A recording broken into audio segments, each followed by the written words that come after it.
Hey there and welcome back to my channel. So today I think this is part 6 of my second impressions, was it worth it kind of series where I come back and talk through fragrances that I've shown you previously in a first impressions or a haul. And I think this grouping has a very much like a wide spectrum of feelings towards these fragrances. I have some absolute gems where I love them and I've been wearing them like crazy, and some real duds. So I've given every one of these fragrances a real good try, and we will get into talking about them and giving you guys a little more information on them. As always, if you haven't subscribed already, please do. It really helps out my channel, and let's get into it. So the first one we'll start off with, and this was one when I did my first impressions, I definitely had reservations about it at the start, and I gave it a fair shot, and I really did try, and unfortunately things really didn't end up changing for me. And that would be the Sarah Jessica Parker New York Crush. Again, I've talked about the packaging before. It's just kind of like this fake leather encasing, plastic encasing, and then you can take out the fragrance or you can leave it in there. I don't mind the fact that the packaging is just, I don't know, kitschy and very youthful, but this fragrance, you guys, it really doesn't matter. I can just spray it like crazy and you can barely get anything out of it. I have worn this a lot. I really have tried because it was kind of near the top, and I have doused myself in this to try to see if I can get anything. And it just is a really nice, pretty realistic coconut, but it is so faint. I mean, this is more faint than body sprays from, you know, Bath and Body Works or Victoria's Secret. It is barely there. You really cannot overspray this enough. And it's a shame because I feel like this is a fragrance that, had it been stronger, it would have been a pretty inexpensive kind of like solely note coconut that would be nice to take to the beach or layer with other fragrances that have a touch of coconut. But with how light this is, I feel like I'm just gonna have to wear this to bed and it really doesn't matter. Again, it's possible that it's just my nose, but I don't think it's the case. And yeah, I don't regret it in terms of what the scent actually is. I can tell from that little bit that I can get that it is nice, but it was a dud in terms of performance, sillage, or the complete lack of it, really. And yeah, that is New York City Crush by Sarah Jessica Parker. Then the next two I'll just quickly mention because there is a video on my channel where I talk about these two fragrances in length and compare them to the Eau de Toilette. So this is Insolence Eau de Parfum and the Insolence Eau Glacée. So I have a complete video devoted to Insolence, one of my favorite, if not my favorite, ranges of fragrances of all time, and I compare it to the Eau de Toilette. So love both. Definitely go check out that video. I can link it in the description box or put it as a card. And yeah, it's already on my channel. So love them both. Loved at first impressions, and I definitely still wear them and will enjoy them for many years to come. Then we will get to another one I do like, and I was surprised to like, is Amethyst by Lalique. There was a lot of hype about this fragrance and I kept away from it just because I felt like it really wasn't going to be for me. It was described as having, you know, berries and blackcurrant and having like a greenness to it, and I'm like, I don't know if this is for me. I mean, I was afraid it was going to be too much like fantasy. I'm not a super fruity fragrance kind of person anyways, and yet when I was doing an order with a bunch of other fragrances, I picked this up, and first impressions, I liked it. It was interesting, and I've been reaching for this a lot. Sometimes I'll just surprise myself and I'll just kind of crave it. It doesn't last super long, which is the only disappointing part, but when you first spray it, you can definitely get the scent. I just find that it goes away a little too quickly for my liking, and I don't think I'm the only one who feels that way. So I think it's just honestly a performance issue with Amethyst as a whole. However, I do like it. I find it's interesting. It definitely has, it smells like the vines and like the bushes that the berries would grow in as well. along with obviously the currant and blackberry. It is really, really, I don't know, it's really, really interesting and easy to wear. And while I don't think it's for absolutely everyone and it's completely mass appealing and generic, I think it's a safe, interesting buy, and it's pretty inexpensive, and I definitely don't regret this. I was pretty certain that this was gonna be kind of meh at best, and I actually really enjoy it. So love that. And I've definitely, I mean, I don't know if you can tell, but this was filled to the actual top, and there is about like a centimeter of it that I've put a dent in. So definitely do like that. And that's a 100 ml. So we'll continue to wear that for sure. A fragrance that I liked, but I kind of knew at first impressions deep down I would have difficulty wearing, and it ended up being the Case. So this is Tea Rose, the Eau de Toilette by the Perfumers Workshop. This is a fragrance that I've just had on my mind and I've seen online.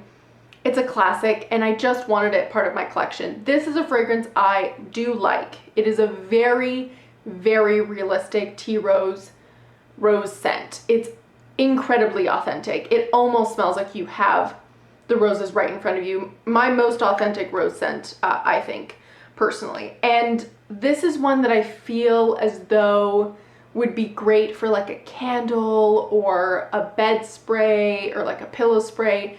But on myself, it's just a touch too dated, personally, or just a touch too much.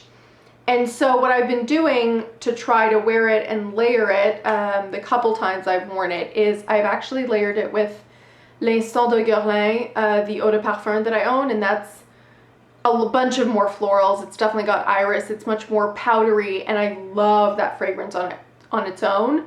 So it kind of just helps. This just basically adds rose to that, and it helps me wear this and make it a little bit more to my liking, a little warmer, a little powderier, and bring some iris into the game. So, and some jasmine, some beautiful jasmine in that. So that's how I've been wearing it. That's how I think I'm gonna be able to actually wear this. Other than that, I think I will just be using this, you know, from time to time on bed sprays and stuff, because it is nice. And if you're into rose, it's a really inexpensive, completely authentic rose. But yeah, for me, it's just a little too much to actually just wear on my skin day to day. So that's Tea Rose. One I've loved, I actively stop myself from wearing it all the time because I just love it so much, is Simply Eau de Parfum Poudrée, I think. Yeah, the Simply Eau de Parfum Poudrée by Jill Sander. I love this so much, you guys. This, I mean, I liked it at first impressions. I definitely loved it then. It has like a milky, light pink juice. It is powdery and baby soft, but not in like a baby powder way. It's stunning. This is only a 40 ml, and I spray so much of this because I feel like you can't really overspray with this either, and it also doesn't last an incredibly long time. If this was beast mode, I'd be so happy. It's not. It doesn't just dissipate or go away in an hour, but it does not last nearly as long as I wish it did. And I love it. I totally love it. I'm already, which is insane, worried about finishing it, and I haven't even used that much. I mean, in terms of like how much I have left, I have so much left, and yet I just love this so, so much. I'm so happy that I was, you know, put onto it by Meliora, I think that's her name. Something Meliora here on YouTube, and I love it so much. I will definitely repurchase if I go through this, because I just think it's so nice and a really beautiful powdery fragrance. Then I did a video on both of these, so I'll kind of speak to them at the same time. Both Katy Perry fragrances, I kind of feel exactly how I did during the first impressions. I would say I do like Indi, Katy Perry's Indi, a lot more than Mad Potion.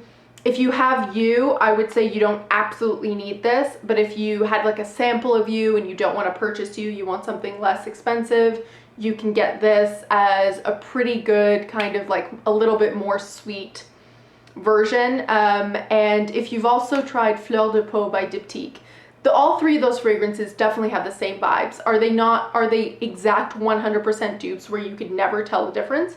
No, but they're pretty close and they give very much the same vibe. And if you like one, you're gonna like all three, but personally, I wouldn't need all three. So while I like this is kind of the fragrance I wear in between so I don't finish up a You by Glossier too quickly. However, I wouldn't repurchase because if having to choose between the two, I would repurchase You by Glossier. But I do like it, and it's definitely my type of musky fragrance. It's just a little more sweet than the You. And I gave this one a real shot, you guys. Just like Sarah Jessica Parker's Crush, I really gave this a shot because, again, it's just kind of like a vanilla pound cake. Solino, it just smells like vanilla pound cake, and it's not bad. It would have been a really easy, cheap $9.99 vanilla pound cake note to kind of fragrance with essentially just one note to my nose, where I could mix it and layer it with other fragrances, but it is so light.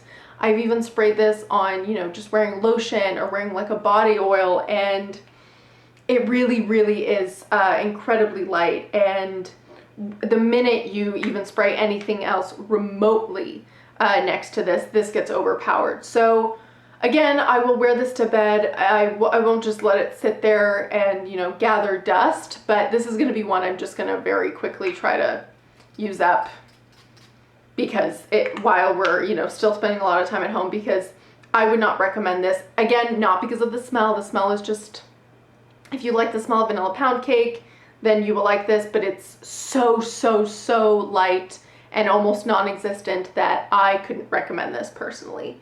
And the last one is actually a rollerball, but some of you were asking about it, so I thought I would do a second impressions, and this is Yes I Do. Don't get me wrong, baby, Yes I Do by Etat Libre, and this was in one of my Canada Day hauls, and I actually got it for free. And I was excited really because one of my favorite fragrances of all time is by Etat Libre, and it's the only one I've ever tried from them, True Lust. Love that.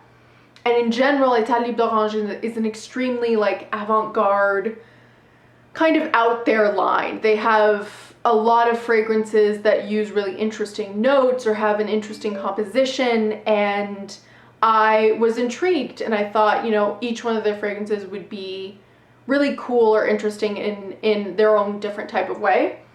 And Yes I Do is really just like a pretty safe Lily of the Valley scent. It's not bad. I will definitely use this up, especially because it's rollerball size, but it's a spray bottle, which I love. I do not like rollerballs. So yeah, it's a really safe, light floral, and if you like Lily of the Valley, you will love this, but it's not anything out of the box at all. It is very much in the box, and I will just easily use this up, and I would not repurchase personally, because it's just a safe Lily of the Valley scent, and from Etat Libre, I want something more innovative and more interesting personally. So yeah, those were my second impressions. I hope you enjoyed. Don't forget to leave me in the comments what you thought and which one you're interested in, and I'll see you next time. Bye!